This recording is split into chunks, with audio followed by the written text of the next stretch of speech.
election.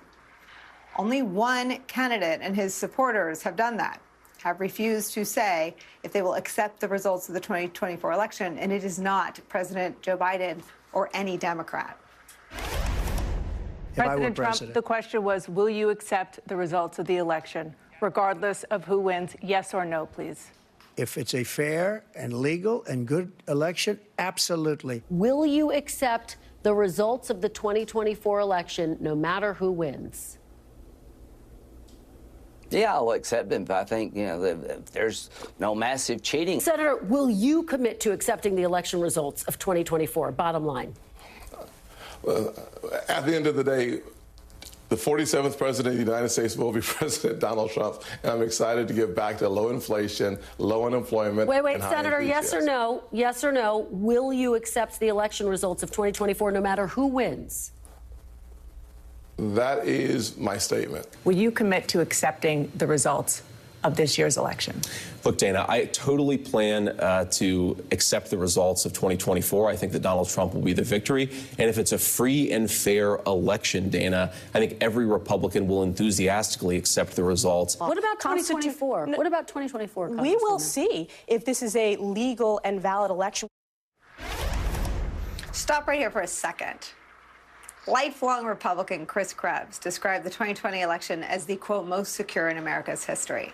Bill Barr said there was no evidence of fraud. So we have to think of this delusional and desperate but very strategic attempt to somehow rhetorically turn the tables on the Democrats, to depict them as the real threat to democracy as part of Big Lie 2.0. And if the first iteration of the big lie was used to justify everything from baseless lawsuits to the deadly violence that we saw on January 6th, this new version is no different, but perhaps more dangerous.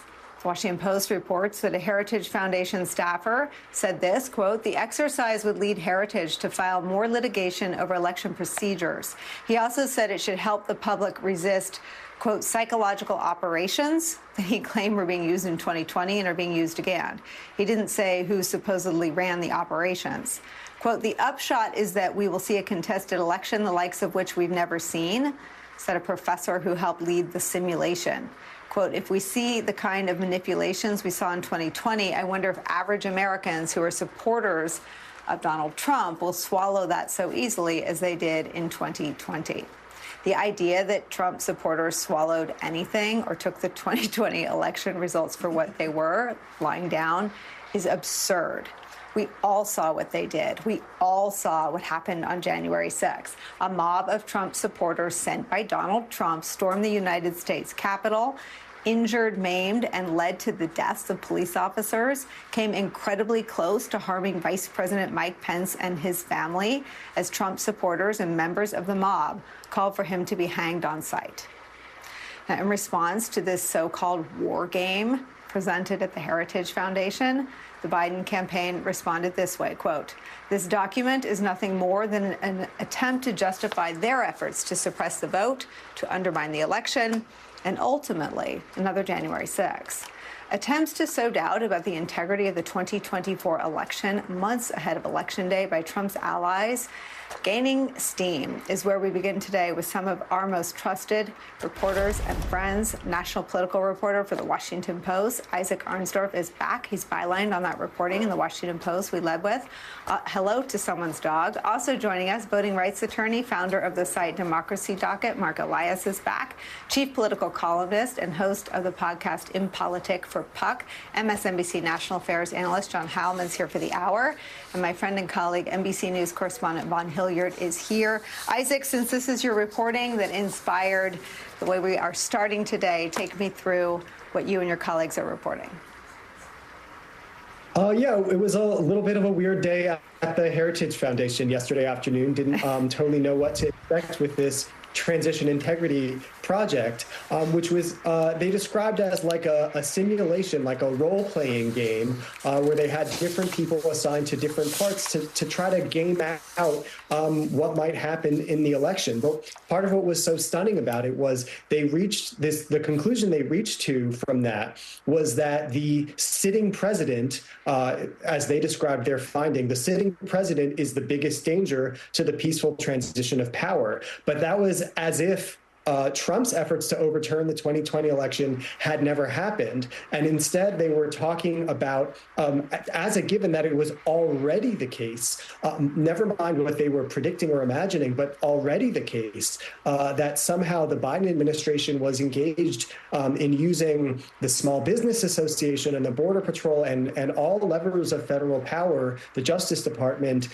somehow to influence the upcoming election. Although there was, the evidence that they provided for this, for example, was that they had sent a camera crew to a housing complex in the vicinity of Charlotte, North Carolina, and were asking people there if they were citizens and if they were registered to vote. And they said that some number of people said yes, but they never followed up to actually see if those were people who were actually registered to vote, and they were presenting that as proof of fraud. John Howman, there's something so insane about this that we sometimes brush it aside. We decided to lead with it, but I don't want to shave off the insanity, if you know where I'm heading here. So this is from the Post reporting. Barbara Streisand kidnapped by Hamas. Antifa, Black Lives Matter protesters taking over a migrant detention facility. The FBI arresting Donald Trump 2 days after winning the election. These were among the far-fetched scenarios imagined by a simulation of threats to the 2024 election, showcased on Thursday by the right-wing Heritage Foundation. In the 2024 project at Heritage, President Biden was played by former Senator Robert Torricelli. Those war games included contemplating surprise emergencies such as the Barbara Streisand kidnapping. We have spent 9 years, I think, maybe looking away from some of the most insane things that are planned. This is a plan that's on paper. This is a group that is inextricably linked with former Trump administration officials and people who are on lists to be future Trump administration officials should he prevail. Trump is ahead in most of the battlegrounds, and we thought today was a good day to really understand what the plans are for rigging the November election. Well, I wanted to let you know, Nicolle, that in my weekend war game exercise that I do over here at my place, you sometimes have come and done that. We're deciding between a body snatcher thing and a Martian invasion thing this weekend. So if you have a point of view about which one of those we should do, let me know.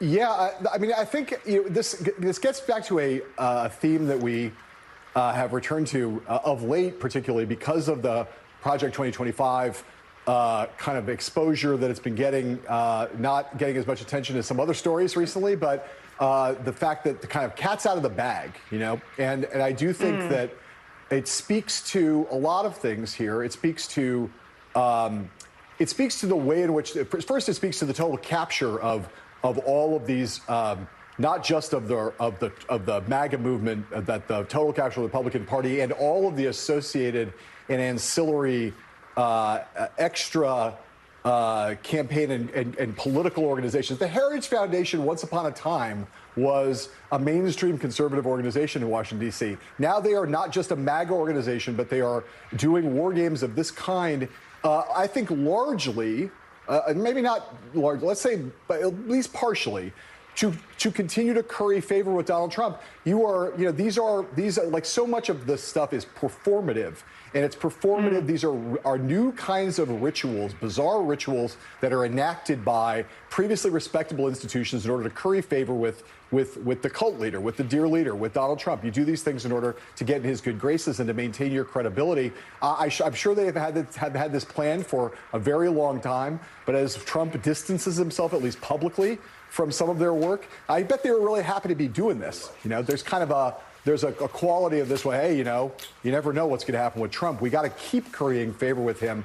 And certainly, as we were talking the last time I was on the show, every element of this matches up to the description that we talked about that day where I'll recall an Atlantic writer, I'm sure, who said, that the January 6th insurrection was a dress rehearsal. This is literally a dress rehearsal, only it's kind of a cosplay dress rehearsal. It's kind of like the Renaissance weekend kind of a craziness, but it's still a dress rehearsal, and we still got to take it real seriously.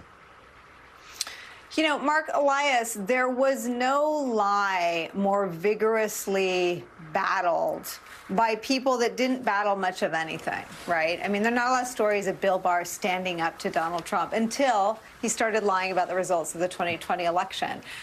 There may have been lots of battles between Cipollone and Hirschman and the White House counsel's office. I didn't hear about them. But this was a battle royale, right? They threw their body in front of Trump and Flynn and the Overstock person and the other people, Sydney, whatever her name was. The big lie in 2020 created the most violent clash to have become public. Certainly there were other clashes. If Trump goes back, there will not be anybody to clash with. It will just be big lie all the time. Tell me how the country, the democracy, prepares for that. We have to prepare for it in every way we can. The fact is that the big lie has become the central plank of the Republican Party. You can be pro-trade or anti-trade.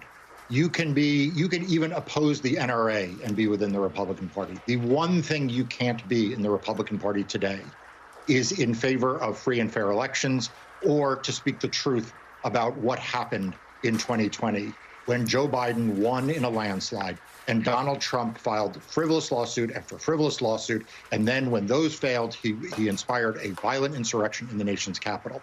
And we have been dealing with the aftermath of that ever since. The fact is that since 2020, there have been efforts to refuse to certify the accurate election results in this country in 5 states, in Georgia, in Arizona, in Michigan, Nevada, in Pennsylvania. My law firm and I, we not only represented President Biden in fighting and winning more than 60 cases after 2020, but in 2022, we had to sue Cochise County, Arizona, to force them to certify accurate Senate and gubernatorial election results. Just today, Carrie Lake is back in the Arizona Supreme Court saying that she actually won the gubernatorial election in 2022. We had to sue Pennsylvania for refusing to certify election results. I'm sorry, 2 counties in Pennsylvania for refusing to certify election results in 2022. As we speak, in Georgia, there is an effort to change a rule to allow election deniers to refuse to certify accurate elections in this November. And in Nevada, the Washoe County Republicans, 3 members of that county commission, have refused to certify the accurate election results in local elections, and they are being sued in the Nevada Supreme Court. Nicolle, week after week for more than a year now, you and I have a back and forth in which we say, when will people wake up to not the theory of what may happen, but what is actually happening?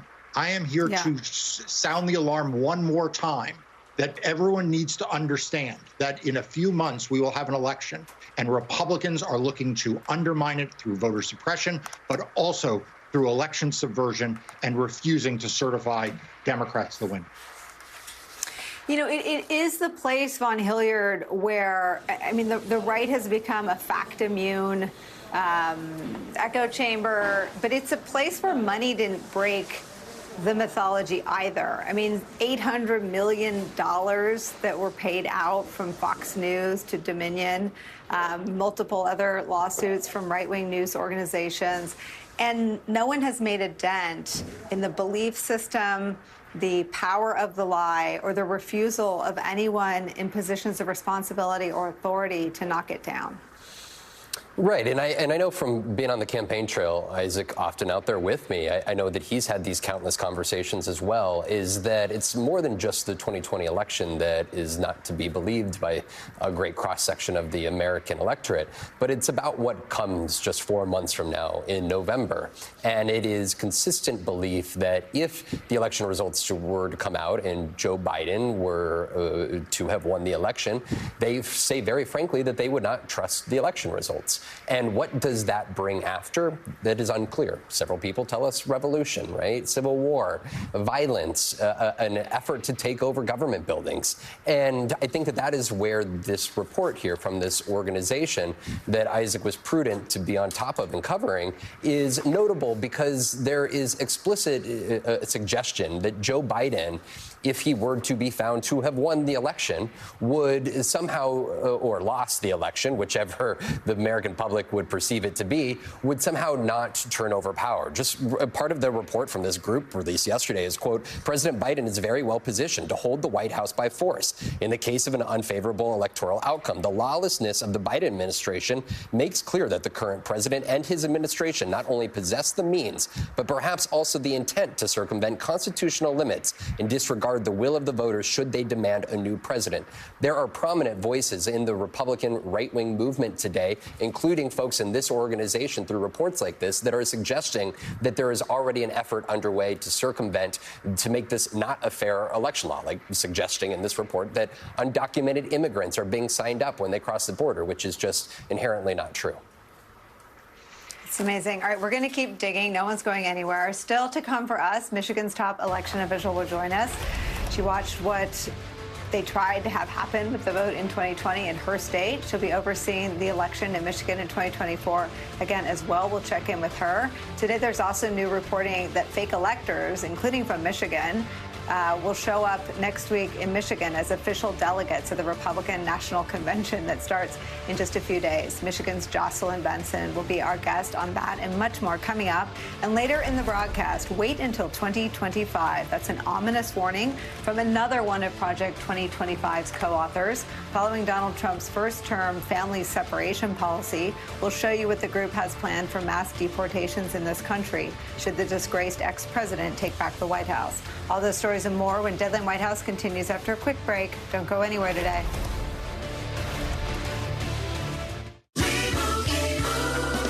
And Doug. Limu, someone needs to customize and save hundreds on car insurance with Liberty Mutual. Let's fly.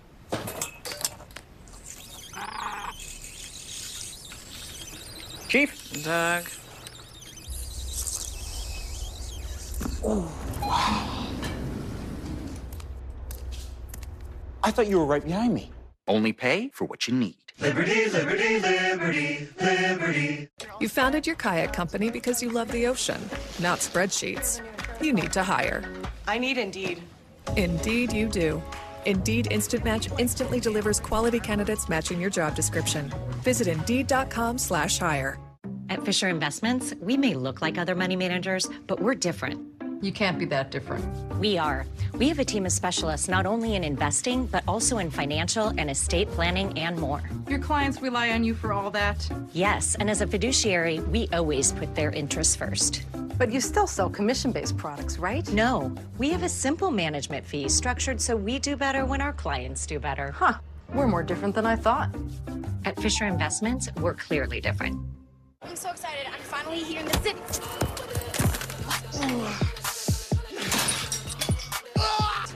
You break it, we take it. Trade in any phone, any condition, and get a new iPhone 15 with tons of storage on us. Only on Verizon. We're excited to do business with you, but before we sign, I gotta ask. Sure, anything. We searched you online, and maybe you can explain this? Can't believe that garbage is still coming in. That is so false. Frustrated with your online search results? Call Reputation Defender today to join tens of thousands who've improved their online reputation.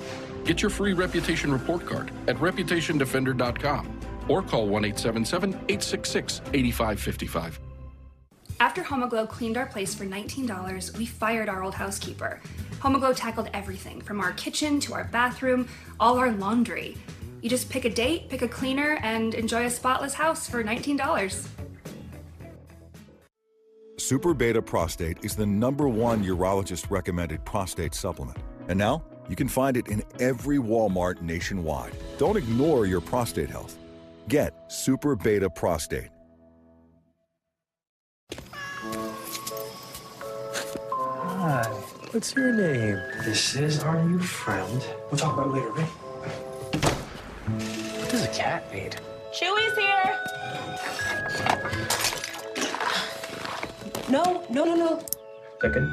Hey, wait, come back. Is this normal? Ask the Chewy Vet team. How much is too much catnip? For everything you need and everything you need to know, find it at Chewy. Saturday, September 7th, it's MSNBC Live Democracy 2024, our premier live audience event with your favorite MSNBC hosts. Visit msnbc.com/democracy 2024 to buy your tickets. Download the new MSNBC app now at msnbc.com/app. Never before has the conservative movement been this unified around a governing agenda. Obviously, President Trump, our movement standard bearer, is going to make the decisions on what those policy priorities are, who the people are in his administration. This project is in service to him and to future conservative presidents. That was the president of the Heritage Foundation. His name is Kevin Roberts. On the support Project 2025 has from everyone on the right, but especially Donald Trump. We're back with Isaac, Mark, John, and Vaughn. Vaughn, this is so inextricably linked to Trump, but we, I guess, already know he's started to distance himself from it because it is not popular with a lot of voters. Right. He has made the case that he doesn't know who the organization is or what the document says. And I do not know whether Donald Trump has read the 900 pages or not. But we know that, of course, he does know the key architects of Project 2025. He spoke at the Heritage Foundation dinner in 2022, foreshadowing their work. For all intents and purposes, a good number of these folks could be very much at the heart of even his administration, like Stephen Miller, who continues to serve as an advisor to him, as well as Project 2025. At the same time, Donald Trump would be the president of the United States, and he could use whatever he wanted out of Project 2025 or America First Policy Institute, the executive orders and other policies that they are coming up with. That group also consists of a lot of former allies. But for each of these organizations, they understand that Donald Trump can very much be a tool for them to ultimately execute on the policies that they have long sought to have be implemented. And so for Donald Trump, there is some separation, but I think that these organizations, including through this new report here, it is very clear that the organizations have every intention of being effective in 2025 in a way that they've acknowledged that they were ineffective in 2017 and 2018 out of the gate in coming up with policies and even personnel to wholly be able to operate the administration in an efficient way for 4 years. John Hallman, one of the things that has to happen, and it's fascinating because it's actually being led from cultural icons and cultural figures more than from political actors. Taraji P. Henson mentioned 2025. It's one of the most Googled political search terms. Is a case. A case must be prosecuted in front of the American people that the vast majority of Americans are opposed to everything on every one of these 900 pages.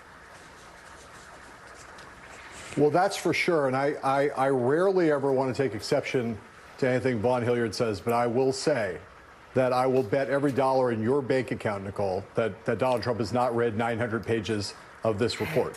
I do not mean to say that Donald Trump is not familiar with its aims or does not endorse it, or that his people have not worked on it, or that it wasn't designed to allow him to carry out his vision. But I would bet, again, dollars to donuts, that Donald Trump hasn't read 900 pages in total in his entire life. He might not have read 90 pages in total in his entire life.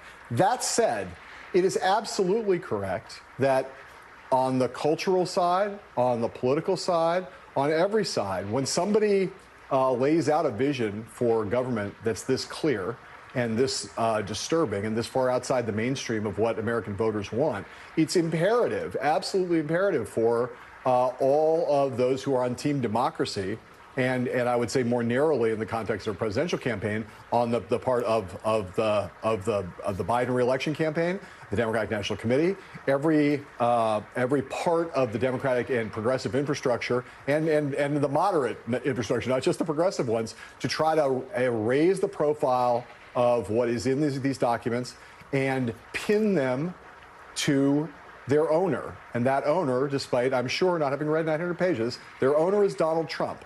And I think it's one of the paramount strategic objectives for all of the allied opponents of the Trump agenda to make sure that no one in America on Election Day doesn't know what Project 2025 is, and doesn't know who its papa is. Papa. Oh, I love that. Someone said Papa, and it's not even 4:30 on Friday. Wait, I have an idea. It's dangerous, right, when you think of something on live TV, but let's just do this, Mark Elias. There's a story in the New York Times saying that some donors have paused their sizable multi-million-dollar donations. Why not start an effort to educate the country about Project 2025? Park the money there. I mean, it doesn't have to wait for any sort of anything else on the other side. And it feels like we have for Trump something we didn't have in 16 or 20. We have detailed plans of the monstrous policy agenda he intends. Yeah, and I think we need to divide that policy agenda into two pieces. There is the substantive policies, which honestly I don't think Donald Trump cares about one way or the other. I suspect he's not even familiar, or if he is, he may agree or disagree with some of them. And then there are the process policies, and that's where Donald Trump sees the action. Because the process pieces are what allows him to effectuate his desire to be a dictator, not for a day, not for a week, but to be an authoritarian ruler, that he can do whatever he wants and he can run government with his cronies in charge and have everyone in the executive branch at his beck and call. And he will go after his enemies. He will seek vengeance. He will unleash not just the Department of Justice, but, you know, Nicolle, it will be the IRS. It'll be DHS. It'll be permitting. And he wants to be able to control government to be at his, as a tool of his corrupt vision of America. And so should people be putting tens of millions of dollars into educating the population about Project 2025? I'd say no, they should be putting billions of dollars into educating the population around 2025. The fact is, we are facing an existential crisis of democracy, and there is not the organized, coordinated, well-funded, serious effort to understand that the other side is not playing a game of propaganda. They are playing for keeps, and their idea of keeps is to undermine democracy for a generation or more. I mean, you just gave me chills with that, because I thought you were going to say, no one should spend money on this, but that you should spend billions. I mean, Isaac, I want to come back to you. I mean, I feel like Trump benefits both from being so uninformed and poorly read, and so indifferent and sadistic. And when I say that, I want to give you an example so I don't make anyone uncomfortable. His border policy was to make his wall as sadistic as possible. He wanted it painted black so it would burn people's skin when they went to climb it. And he wanted spikes. And when he saw a design and the spikes weren't sharp enough, he wanted them sharper so that anyone going over would be impaled. So what we know of Trump's policy instincts are that he's indifferent about some things, but where he meddles and gets involved, it is in the sadistic vein. This plan is incredibly detailed. It has some elements of what Viktor Orban took a lot longer to usher in terms of totally corrupting for political aim some otherwise normal functioning government agencies. I wonder how unwilling the campaign is to talk about 2025 now that it's in the spotlight.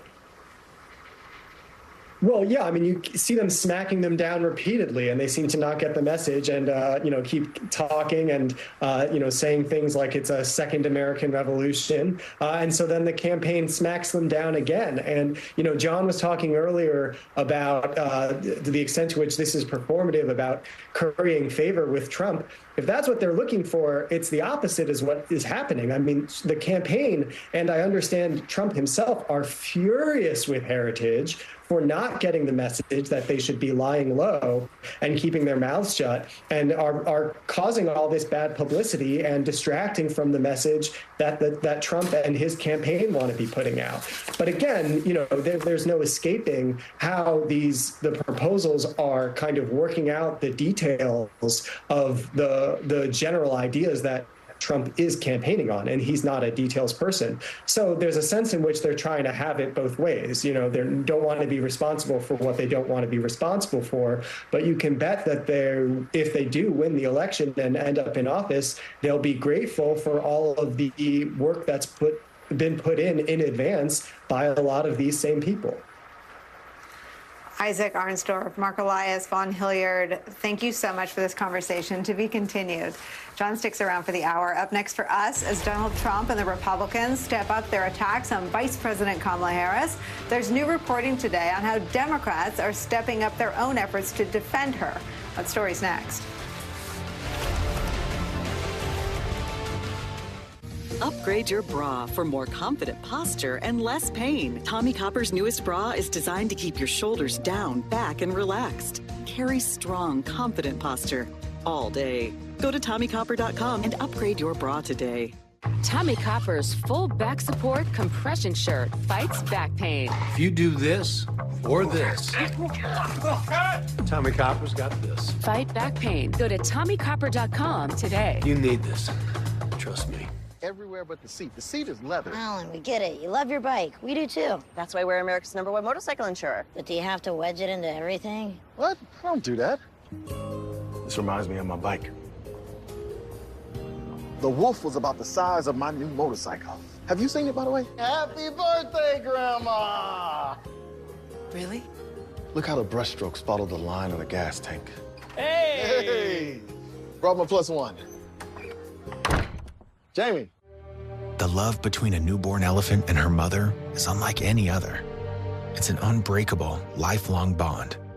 But when her loving mother is cruelly killed to fuel the illegal trade, her calf is left all alone, and she may not survive. WWF is working around the clock to prevent tragedies like these by protecting threatened wildlife around the world and their habitats. And we desperately need your help. Visit WWFjoin.org, scan the code, or call now. For just $12 a month, you can symbolically adopt an elephant calf. You'll support WWF's efforts to save some of the world's most endangered species and their habitats. Do it in the next 5 minutes, and we'll send you this adoption kit with this adorable plush elephant. They need your help today. Go online, call, or scan now. I need Q1 full index reports to my desk by noon, complete with comprehensive data analysis. Are you getting any of this? Insights. Charles. Yep, Otter's got the meeting notes. I'll ask it for action items in the channel. And Maria already asked for a budget reminder. Smart. By morning. Got it? Got it, boss. Otter, you got this. If we weren't proud of the craftsmanship and level of detail that go into every pair of Warby Parker glasses, well, we probably wouldn't show you how they're made, including this part, which is our favorite. Wow. And this is also great. Each pair comes standard with lenses that are scratch-resistant, anti-reflective, and UV protective. Try 5 pairs for free at warbyparker.com. We have a deal. Thanks, everyone. Can you imagine if it was $1 million instead of $1 billion? We'd be so fired. No. Check the Otter notes. Oh. Ah, yes. Multiple meetings say billion with a B. We've got this. Otter, you got this. Listen, I'm shopping for insurance. Whoa. The unexpected can happen to any of us. That's why SelectQuote makes it easy to get the life insurance coverage you need to protect your family for less than $1 a day. SelectQuote found me a $500,000 policy for only $16 a month. We could help you save more than 50% on life insurance. Visit SelectQuote.com. We shop, you save. Donald Trump has openly vowed, if reelected, he will be a dictator on day one. And I will, quote, terminate the United States Constitution. Let us be very clear. Someone who suggests we should, quote, terminate our Constitution should never again have the chance to stand behind a microphone and never again have the chance to stand behind the seal of the President of the United States of America. Prosecutors in the House, and no one can deliver a read on a criminal like an ex-prosecutor's. That was Vice President Kamala Harris at a campaign stop in Greensboro, North Carolina yesterday, highlighting the fundamental threat posed to all Americans by a second Trump term. It comes as allies of Kamala Harris have launched an effort to boost the vice president and defend her against more vicious attacks from Donald Trump, as uncertainty continues to swirl at some levels in some parts of the party about whether Joe Biden will remain at the top of the Democratic ticket. Joining our coverage, NBC News Washington correspondent, our colleague Yamiche Alcindor. Don Heilman is here. Yamiche, being Kamala Harris, this is the point in the calendar, we should say, where the vice president turns up the heat on their attacks on an incumbent president who's running for re-election. This is the point where more media start traveling with the vice president. It is often a vice president's job to be the political surrogate so that a president can still president. But this year is anything but normal. Tell me what it has been like for her on the trail. Well, she's really been put in this awkward position, but this also prominent position to really be the lead defender of President Biden in this moment where so many people are questioning whether or not he should stay in this race. And from the very beginning of what was really been this sort of dismal few days for President Biden, she was there sort of really outlining the talking points the Democrats have used now since that debate. So in the moments after the debate, I was told by a number of sources that she didn't have talking points. There wasn't sort of a roadmap for how to deal with the president's poor debate performance. And she went on and said, you know what, he shouldn't be judged for the last 90 seconds. He should be judged for the last 3 years. And it's that thesis that she articulated as a prosecutor, really prosecuting the case against former President Trump, pointing out that she thought he was a liar and the biggest threat to democracy, and that that's where the focus should be. That has been something that the president himself has repeated, but also that she has repeated. She's also been traveling to a number of states, about 6 states, including twice to Nevada just in the last few week here. And she's really been going out, calling people, calling elected officials, calling donors, calling civil rights activists, really making the case over and over again that President Biden should still remain the top of the ticket.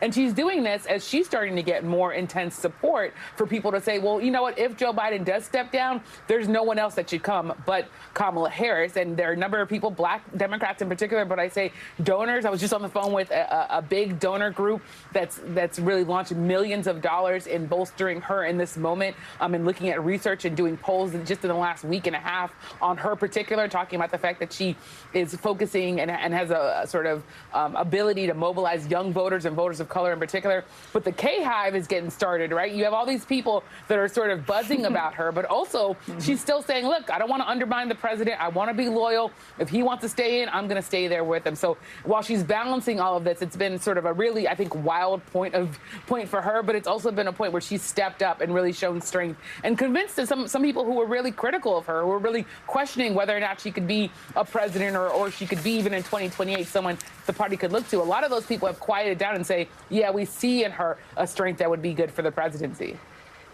Yeah, I mean, she is very good at this. And I remember covering some of her events, and I remember thinking she was good at it 4 years ago as well. But Trump has done so many more terrible things. He's now a convicted felon. And she is, it sounds like in some instances, crafting some of the attacks, and they are landing. And I've watched the events from the speeches to the rope line. They are connecting. And whatever happens on the Democratic side, she is delivering the kinds of attacks against Donald Trump that are not just helpful, but urgently needed if there is any chance that the ticket closes the now yawning gap in some of the battlegrounds. What is the plan for how to deploy her?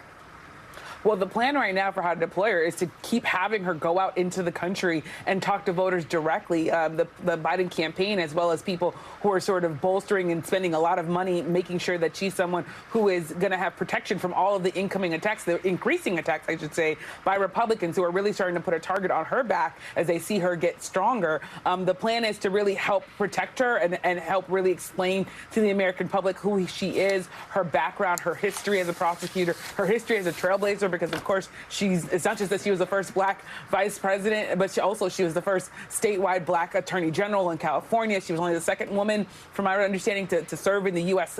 Senate. So she really has a lot of background and a profile that this campaign really wants to explain to the American people. And then on top of that, she's also a relationships person. So she is dealing with the internal conversations here when Democrats are wondering whether or not they can get behind Joe Biden. A lot of those times she's calling her former colleagues, because she served in Congress, to say, hey, we should stick with him. I appreciate the fact that you're saying maybe I should step in, but I'm someone who's going to ride with the president here. So she's really someone I think they're deploying both for voters, but also for donors and for people who are openly questioning, because she's also done a number of fundraisers in the last few weeks here. But I also want to point out one thing as you talk about sort of the messaging here. I wrote a story about her just a few days after the debate, and she was at a campaign rally, and she said this: one thing that's true before the debate and after the debate, these are Vice President Harris's words. She said, Donald Trump is still a liar. So that messaging that really is going after Donald Trump, she said he is still a liar. We still have to be focused on him. And it sort of underscores where her focus is and where her messaging is here. You know, John Hallman, an incumbent president, always has a hard time running for re-election. And it's impossible if it is a choice, right? It has to be a referendum on the inadequacy of the alternative. She is executing that as though that is sort of her political theory of the case.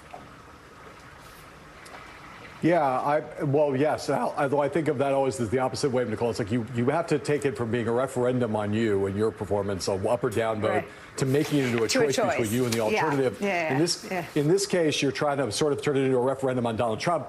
And yes, I mean, look, the things that people have, I know you and I have watched her. I've known her since I've lived in San Francisco in the late 1990s when she was on the rise there, and I've always been impressed. And she always had a huge future. She's obviously, navigated the difficulties that every vice president in every administration I've ever covered, frankly, always has to navigate. And she's come through it on the other side has really grown into the office. She's obviously been helped ironically by the fact that the country was hurt by Dobbs by making that a central issue in Democratic politics. The smart move for Joe Biden was to assign her that issue. So it's given her a huge amount of visibility. It's given her a huge amount of profile that vice presidents normally don't get. And she's risen to that. And when people think, there are a lot of things to say about what's going on right now around the way people are thinking about, okay, if Biden were to step aside, who would be a successor? There's these questions around, does she deserve it just because she's his vice president? There's an argument to be made there. But if you put that aside and just think about what assets she brings, as they're the same assets as a vice president in this case, which is what you're talking about, they would be the same assets if she were to have to replace Joe Biden, which is to say, of all of those other very talented Democrats we talk about, none of them come with something as clear as the framing that she brings into either office, into either position on the ticket, which is, I'm a prosecutor, she's a prosecutor, he's a criminal. You can love Gretchen Whitmer, you can love Steve Beshear, you can love Gavin Newsom, you can love all of them. But if you had to replace Joe Biden at the top of the ticket, you would need to move fast. And one of the things you would not have for any of them would be the kind of clear frame that you have with her. Prosecutor, criminal. And she could fill that role in a heartbeat. Yeah, I love that. I love that articulation, because I think there's so much affection and respect for Joe Biden in this process that I've almost sensed some timidity. And I appreciate both of you for having a very frank conversation about what has been a pretty stellar 2 weeks on the part of the vice president. I think if you went into a lab, though, and you had to come up with somebody and you were running against a convicted felon, you might, I think, to bolster John's point, create someone exactly like what they already have in the vice president. Yamiche, thank you so much for joining us with your reporting. We'll continue to call on you. John sticks around a little bit longer. Extremists on the right have shown their willingness to peddle the lies that are leading to the very real threats that exist right now in our country, threats against democracy, against our elections, and even against the people who run our elections. Michigan's top election official, Jocelyn Benson, will join us next on how to fight back. That's next. As Democrats weigh President Joe Biden's candidacy, Republicans will gather in Milwaukee to formally nominate Donald Trump. Stay with MSNBC for insights and analysis. The Republican National Convention. Special coverage begins next week on MSNBC. My book, along with 4 others, was pulled from the shelves. I just didn't ever expect them to be destroying books. Every one of these books did something new. To Be Destroyed, Sunday, July 21st at 9 on MSNBC, part of the Turning Point documentary series. I'm so excited. I'm finally here in the city.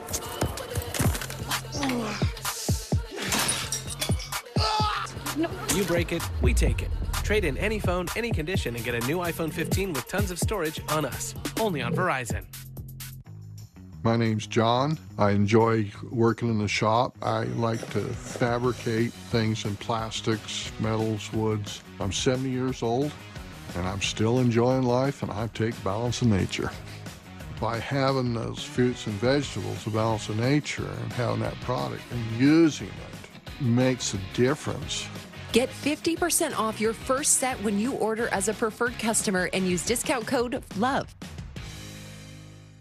Summer's burning heat is here. And for many animals, help can't come fast enough. These animals are suffering from rays of sun that they can't escape. They don't have access to any shelter or shade. They're licking the bottom of bowls that have been dry for days. These animals are dying from heat. For many animals across the country right now, the suffering is excruciating and time is running out. There are animals wasting away under the hot sun, no access to shelter, no access to fresh water. They are suffering. Will you help an animal who's suffering in the burning sun right now? Visit this website, call or scan the code on your screen. Your gift of just $19 a month can be the difference between life and death for an animal this summer. There are situations in which an animal will lay down and they will give up because that honestly is their better escape from this reality. And that's why we can't give up and why we need you right this minute before it's too late. 63 cents a day will provide shelter, water, and loving care to an animal who may not survive much longer.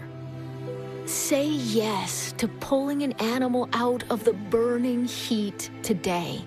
Join with your monthly gift in the next 5 minutes, and we'll send you this welcome kit and one-of-a-kind t-shirt.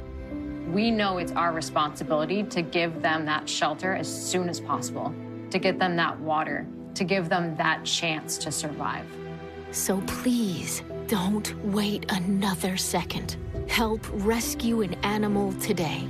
Go online, call, or scan right now. I'm so excited. I'm finally here in the city.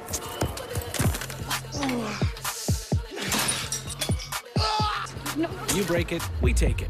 Trade in any phone, any condition, and get a new iPhone 15 with tons of storage on us. Only on Verizon.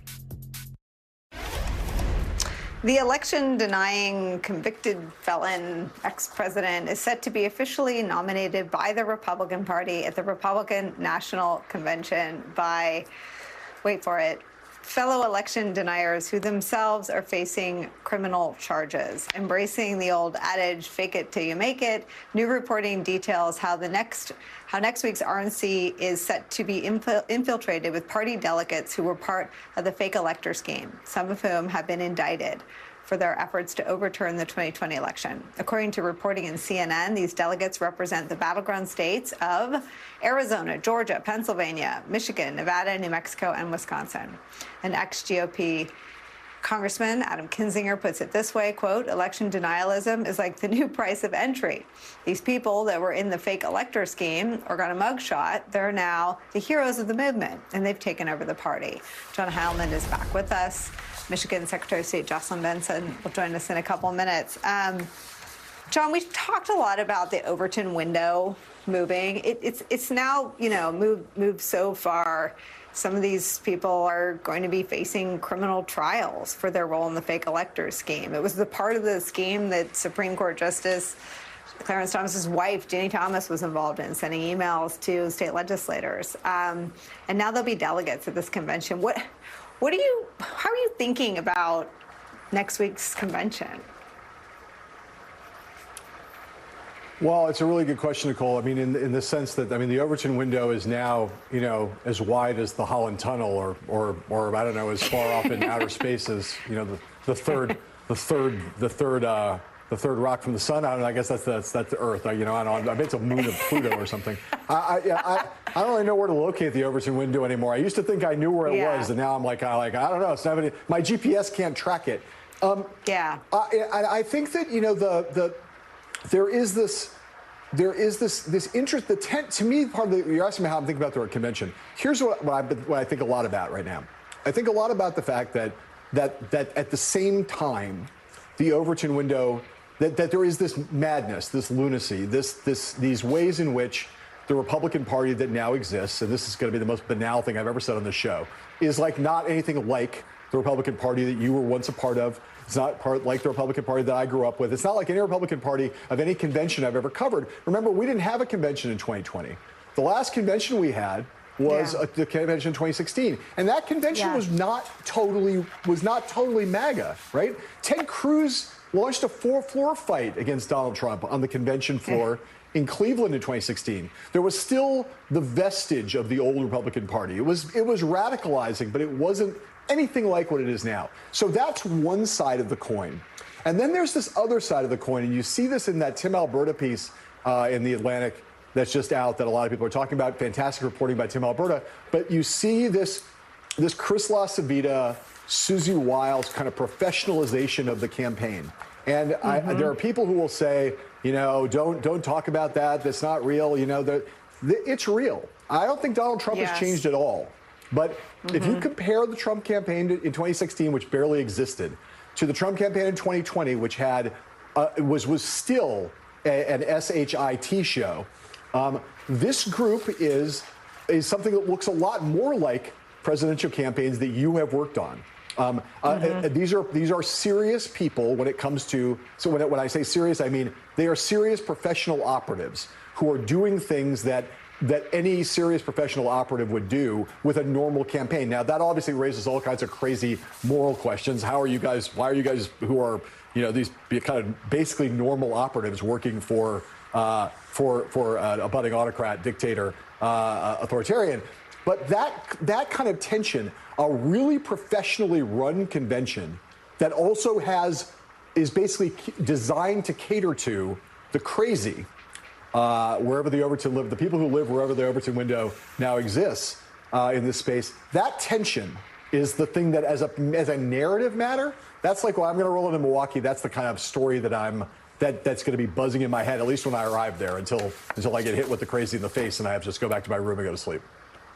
Like literally. All right, let me, John, bring into our conversation Michigan Secretary of State Jocelyn Benson, who joins us at the site of President Joe Biden's rally later today in Detroit. Madam Secretary, the attack on our elections, the attack on the integrity of the 2024 election is the story that we started with from Trump's close allies at the Heritage Foundation. They were red teaming a fake scenario, and the delusions about 2024 seem so accelerated from the delusions about 2020, which led to threats against you and your family. I wonder how you're preparing for 2024.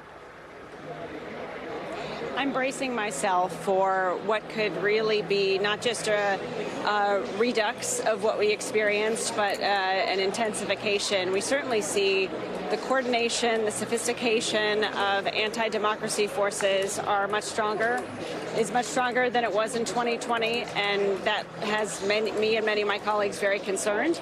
But we're also more organized and more sophisticated than we were in 2020 as well. So we're ready, we're bracing ourselves. But you've got myself, Brad Raffensperger, Adrian Fontes. We've been through the fire, Al Schmidt in Pennsylvania. We've gone through this before, we're ready.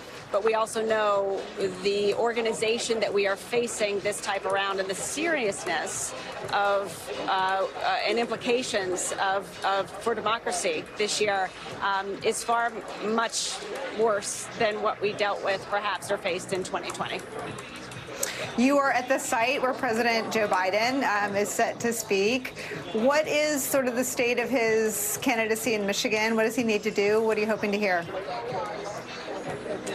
Well, I'm here today actually to talk to the people here about what's at stake in this election. The fact that Michigan and Michigan citizens need to recognize their power to ensure our democracy holds and to ensure that we vote in furtherance of that and that we understand whether we are Democrats, Republicans, Independents, the power of our vote this year and the importance of us exercising it in a way that will protect and preserve our fundamental rights and freedoms for the future. So that's what I'm here to talk about. I have seen a lot of enthusiasm much more than, listening to all the chatter elsewhere I would have expected coming in here.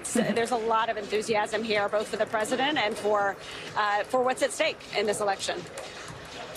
You're always expert at putting those stakes into really, I think, easy.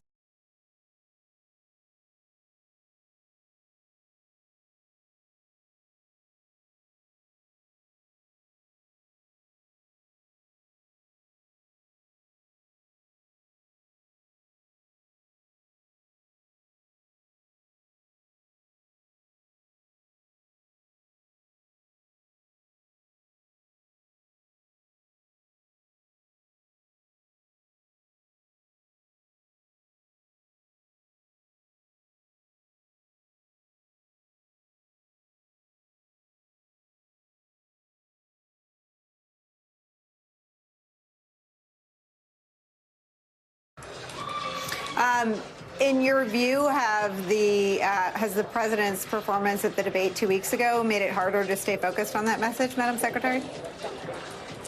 There's been a lot of chatter, sure, and the chatter is amplified and escalated. We've all heard it.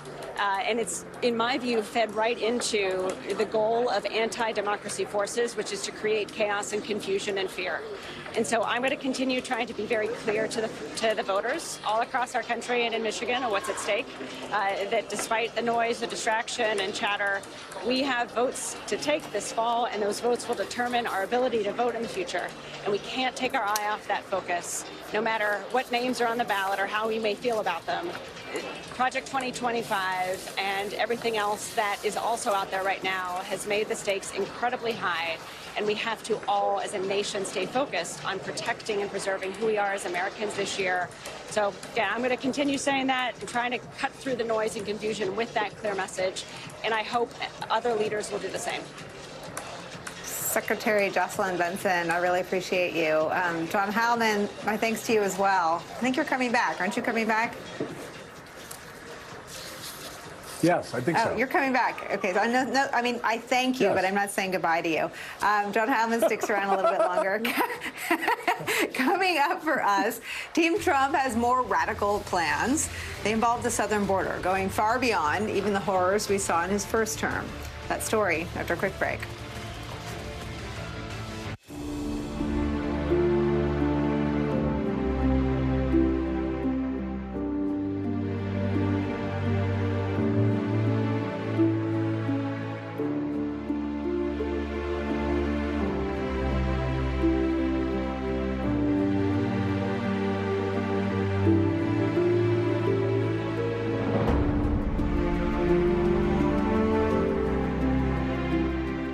We need your help. Go online, call, or scan this code to support WWF's global conservation efforts by symbolically adopting an elephant for only $12 a month. It's just 40 cents a day to protect wildlife and their habitats. Do it in the next 5 minutes, and you'll get this free adoption kit with this plush keepsake. Go online, call, or scan to help make a difference today. My favorite babysitter is Annalisa. She's pretty good. She's like my grandma. She says, "Hola, ¿cómo estás?" And then we go skateboarding. From babysitters to nannies to daycare centers, find all the care you need at care.com. Introducing Mando Whole Body Deodorant for pits, privates, and beyond. I'm Dr. Shannon Klingman, the inventor of whole body deodorant, like Mando. It's clinically proven to block odor all day and controls odor for 72 hours. And before you say it, Mando works better than a shower with soap alone. Rather than covering up BO with heavy fragrance, Mando's unique formula stops odor before it starts. That's my secret to better odor control everywhere. Mando's unlike anything you've ever tried before. Get over 30% off at shopmando.com. At over $4 a blade, shaving every day gets expensive. Harry's 5-blade razor offers me a close, comfortable shave. Best part, refills are as low as $2 each, half of what I paid before. Go to harrys.com/shave to claim your $7 trial. If President Trump gets reelected, the border is going to be sealed, the military will be deployed, the National Guard will be activated, and the illegals are going home. Hi, Hi again, everyone. It's 5 o'clock in the East. None of us have missed you. That was Stephen Miller, the architect of the utterly inhumane family separation policy that was enacted during the Trump administration. The policy that quite literally ripped children from their parents' or families' arms who had just crossed the southern border, where the cruelty was indeed the point. It is one of the hallmarks of Donald Trump's first term. And now on the campaign trail, the disgraced ex-president has ramped up his rhetoric against migrants and immigrants, calling them animals, saying they are, quote, poisoning the blood of our country. Illegal immigration is a centerpiece of Donald Trump's 2024 run for president, as you heard Stephen Miller say there. And what Trump and his allies are proposing for a second term as president makes his first term clearly look like the dress rehearsal. This week at a rally, the ex-president noted specifically that he would bring back a man by the name of Tom Homan. Homan was acting ICE director in Trump's first administration. He is a